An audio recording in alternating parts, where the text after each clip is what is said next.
Hi everyone, welcome to my YouTube channel Sharma education review. तो आज के हम इस वीडियो में डिस्कस करने वाले हैं साइमल्टेनियस डिफरेंशियल इक्वेशन को कैसे सॉल्व करते हैं।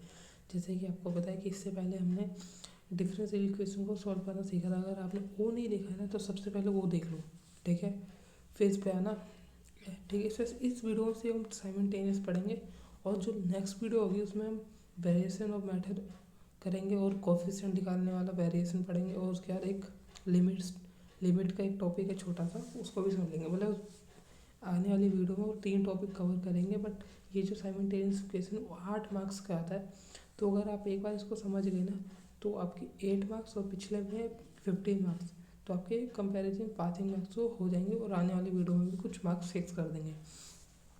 तो सबसे पहले हम आते हैं इसको सॉल्व कैसे करते हैं। देखो, सॉल्व करने से पहले एक चीज़ मैं बता देता हूँ। इसमें C1 एंड C2 को फाइंड आउट करना होता है और वो उसमें कैसे फाइंड आउट करना है, किस तरीके से वे लेना है, तो समझो। सबसे पहले हमें ये ऐसी कोई डिफरेंशियल इक्वेशन मतलब ऐसी इक्वेशन दे रखी होगी। उसके बाद आपको ऐसा टेक लेना है। अब आपको ना C1 निकालना है। तो C1 आपकी मर्जी है कैसे भी निकालना, लेकिन कभी भी निकाल लेते हैं तो कोई सी भी दो ले लो, या तो ये दो ले लो, ये दो ले लो, ये और ये ले लो, कोई भी दो। हमने फर्स्ट एंड सेकंड ले लिया, ठीक है। अब फर्स्ट और सेकंड ले लिया। अब हमने देखा इसको इंटीग्रेट कर देंगे। तो हमारा, हाँ, तो हमारा कोफिशिएंट है C1 निकल जाएगा। तो उसको हमने इंटीग्रेट करके नॉर्मली इंटीग्रेट कर दिया। और इतना तो मैंने सिंप्लीफाई कर रखा है कि आपको इंटीग्रेट आता ही होगा, और मैंने थोड़ा डिटेल में भी लिख रखा है। तो हमारा इंटीग्रेट कर दिया, ये आ गया, और यहाँ पे माइनस है और यहाँ पे भी माइनस है। तो ये जो माइनस है जाके पॉजिटिव हो जाएगा, जैसे कि तो ये हो गया। तो अब इसको थोड़ा क्लासीफाई करते हैं। पहले प्लस का साइन मैंडेटरी तो नहीं है, बट अच्छा लगता है पहले प्लस होता है तो हमने पहले प्लस वाला लिख दिया, फिर माइनस वाला कर दिया। अब आते हैं इसको सेकंड, मतलब हमने सेकंड और थर्ड ले लिया। इसको भी नॉर्मली आप करोगे तो देखो, आपको पता है कि किसी भी एक्स, जैसे लॉग डी एक्स अपॉन में एक्स होता है, तो उसका इंटीग्रेट होता है लॉग एक्स, ठीक है। लॉग एक्स होता है आपका सिंपल लॉग एक्स होता है, ठीक है। तो इसका जो इंटीग्रेशन होगा वो होगा क्या, log x, ठीक है। और आपका log x आ गया, और इसका इंटीग्रेट तो मैं समझा चुका हूँ।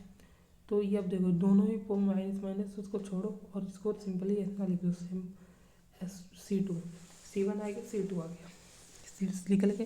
अभी ना हम क्या कर रहे हैं कि थोड़ा इजी टाइप के क्वेश्चन सॉल्व कर रहे हैं। आगे चलेंगे, दो क्वेश्चन प्रीवियस ईयर के, जून 2025 एंड दिसंबर 2024, ठीक है। तो सबसे पहले आते हैं हम क्वेश्चन 2 पे। क्वेश्चन 2 पे क्या है इसमें, क्वेश्चन 2 में भी नॉर्मली आप देखोगे, कोई भी फर्स्ट ले लो, कोई भी दो ले लो। हमने ये दो ले लिया। इसमें देखो हमने जेड और जेड कॉमन है, काट दिया। जेड और जेड कॉमन थे, काट दिया, बचा ये। अब देखो, इसको इंटीग्रेट करोगे होगा नहीं। अगर एक्स को इधर भेज दो और वाई को इधर भेज दो, क्रॉस मल्टीप्लाई कर दो, तो कुछ ऐसी इक्वेशन बन जाएगी। अगर ऐसी इक्वेशन बन जाएगी तो इसको इंटीग्रेट करना भी बहुत आसान हो जाएगा। अगर आप इसको इंटीग्रेट कर दोगे, सिंपली आपका ये आ जाएगा। और इसमें से जैसे कि x² 2 है, माइनस, क्योंकि ये चीज़ जो इधर आएगी माइनस हो जाएगी, y² 2 हो जाएगी अपॉन में 2, ठीक है। अब इसका एलसीएम लो 2, सिंपल आपका हो जाएगा। और 2 को देखो C1 निकालना होता है, इसके बाद कोई भी कोफिशिएंट लिखे, कुछ भी हो, इसको C1 ही मानो बस, ठीक है। C ही मानो, चाहे इसके साथ कोफिशिएंट कोई भी कांस्टेंट टर्म हो इसके साथ, तो इसको C मानो बस, सिंपल C मानो। C1 C2 मतलब C मानो बस, इतना कहना चाहता हूँ। अब हमने सेकंड और थर्ड लिया, C1 तो निकल गया, सेकंड थर्ड, इसमें भी हमने x और x कॉमन लिया, कट गया। अब इसका भी इंटीग्रेट ऐसे तो नहीं होगा, क्रॉस मल्टीप्लाई कर देंगे तो हो जाएगा, तो ऐसी इक्वेशन बन जाएगी। अगर ऐसी इक्वेशन बन रही है तो इसको इंटीग्रेट कर देंगे। इंटीग्रेट करने के बाद नॉर्मली कोई प्रोसेस जो आपको लग रहा है, ठीक है। C1 है, C2 आ गया। अब थोड़ा सा समझने आ रही है आगे।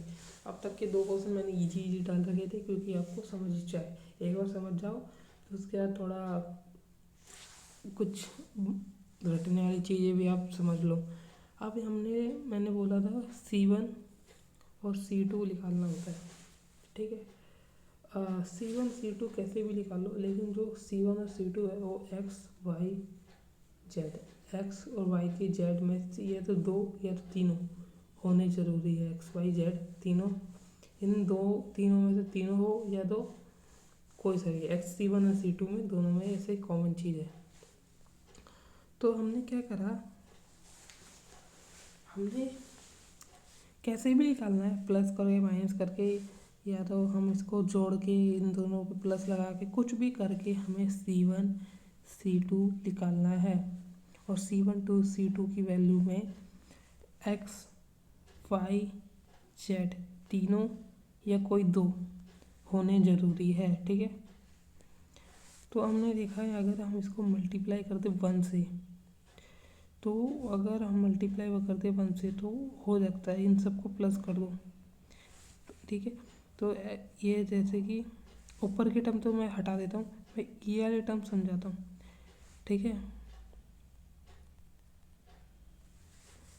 मैं आपको ये वाले टर्म समझाने की कोशिश करता हूँ।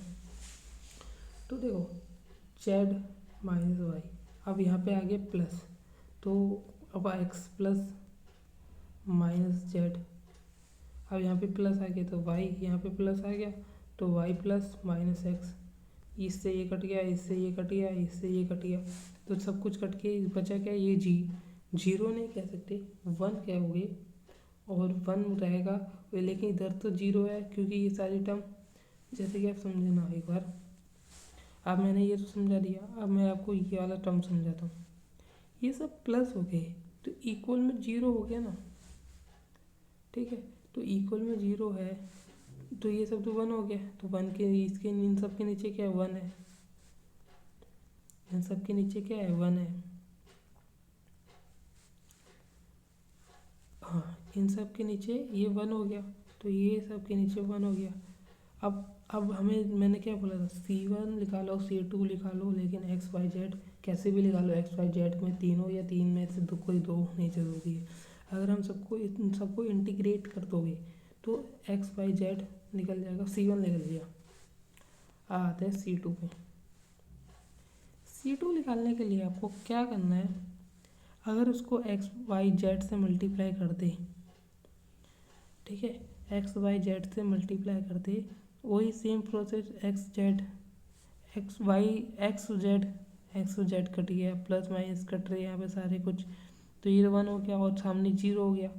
अब इसको इंटीग्रेट कर देंगे, कैसे भी निकालना है, लेकिन C1 और C2 अगेन कहता हूँ उसमें प्लस, उसमें एक्स वाई जेड ये तीनों या 3 में से कोई 2 होनी जरूरी।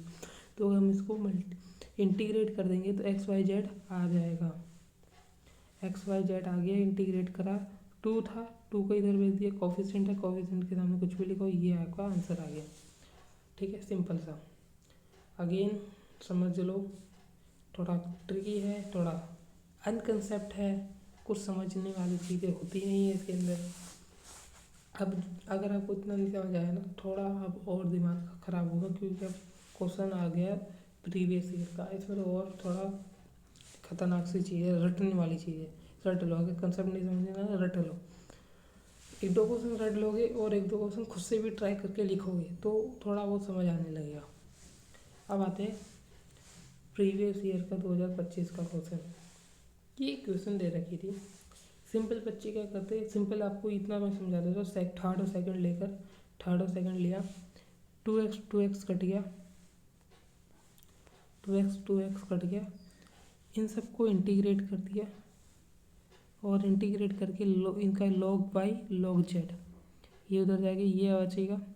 अब log की प्रॉपर्टी होती है, आपको पता ही होगा, अगर कोई a minus a divided by b है तो उसको log a minus log b कर देते हैं, वैसे ही है ये log की प्रॉपर्टी हुई है, तो यहाँ पे y को हमने लिख दिया, C1 को लिख दिया z अपॉन में, नहीं y अपॉन में z। सिंपल इतना आ गया हमारा, C1 लिख लिया। C2 में थोड़ा सा दिमाग खराब होता है, क्योंकि देखो हमने फर्स्ट और सेकंड लिया, ये फर्स्ट और सेकंड, हमने 2x को इधर भेज दिया क्योंकि ये 2x और dx की रिस्पेक्ट में है, तो dx की रिस्पेक्ट में है तो ये इधर आ गया और ये चीज़ चली गई इधर, ठीक है। लेकिन y अभी भी इधर ही है। अब एक चीज़ देखो, ये जो y है ये इधर ही है, तो ये y इधर रहेगा। अब 2x इधर है। अब थोड़ा देखो, यहाँ पे निकाला था हमने C1, अगर इसमें से हम y z की फॉर्म निकालें, z निकालें, तो ये क्या हो जाएगा C1। देखो ये z, देखो समझना, अब मैं समझाता हूँ आपको कुछ थोड़ा सा, ये वाले टर्म को थोड़ा सिंप्लीफाई करेंगे, तो y इक्वल टू c, ये जो z है इसके साथ मल्टीप्लाई हो जाएगा, ठीक है, ये z। अब ये C1 चल जाएगा नीचे, जैसे कि यहाँ पर है, तो z की वैल्यू निकल के ये z की वैल्यू निकल गई। अब z की वैल्यू निकल गई, तो z की वैल्यू जो हमारी ये थी उसकी जगह हमने ये पुट कर दी, ये पुट कर दी। अब देखो यहाँ पर इसका इंटीग्रेट करोगे, x² अपॉन में 2, और जिसके साथ 2 है तो 2 से 2 कट गया, सिंपल, हटाओ इसको, ठीक है, हमारा x² आ गया। अब ये चीज़ें कांस्टेंट की तीन टर्म है, इसको करो निगलेक्ट, क्योंकि मैंने बोला कांस्टेंट वाली जो भी टर्म हो निगलेक्ट करो। x² आ गया माइनस, ठीक है, यहाँ पे समझना, अगर आप इसको इधर ले जाओगे तो y² हो जाएगा, y² जो माइनस था यहाँ प्लस आ जाएगा, दो चीज़ हो गई। अब z² कैसे आया, z² को आप, अब देखो z² कैसा आया वही मेरे को भी कुछ समझ नहीं आया था, ये पता नहीं कैसे गूगल ने आंसर दिया है, और एक ChatGPT दोनों से पूछा और जेमिनी से भी पूछा, कुछ समझ नहीं आया। लेकिन आपको ऐसा आंसर लिख देना है कि XYZ, अगर आप इतना भी लिख दोगे ना, अगर मान लो z² ना लिख के आप ये देखो, इसका तो समझ आ गया, x² आ गया, इसको भेज दो इधर, ठीक है, और इन सबको इंटीग्रेट कर दोगे आप, तो ये तो जीरो हो जाएगा, क्योंकि इंटीग्रेट कर रहे हो ना, तो बाहर होके जीरो हो जाएगा। अगर आप सिर्फ इतना भी लिख दोगे x² और y² की वैल्यू C2 है, तो ये भी सही आंसर है, ठीक है।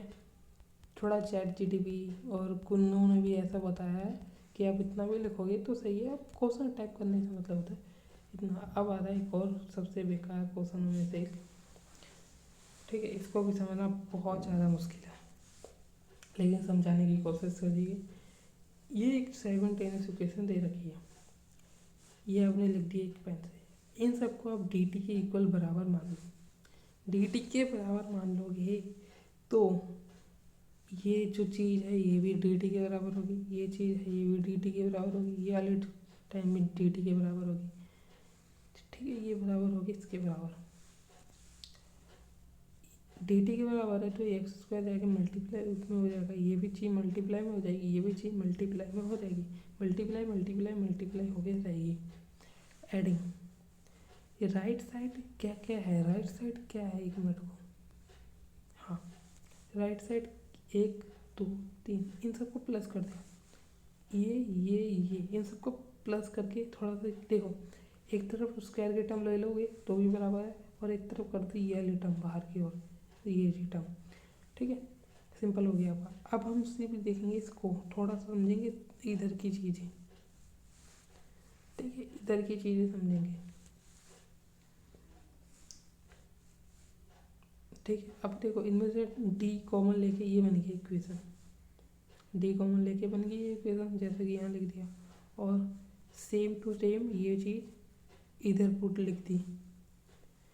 अब राइट साइड मैंने क्या बोला, C1 C2 में आपको XYZ निकालना है, ये रहा XYZ, सिंपल, इसको करो C1 मानो, और ये रही हमारी इक्वेशन सिंपल ये ऐसे ही आता है, ऐसे ही करना होता है। एक्स वाई जेड जहाँ पे लिखी इक्वल में आगे वो इक्वल वाली टर्म, जैसे ये इक्वल वाली टर्म C1 मानो, एक C2 है उसको मानो, और यहाँ पे दिखा ख़त्म करो किस्सा। एक्स वाई जेड आपको दिखना है और ख़त्म करना है।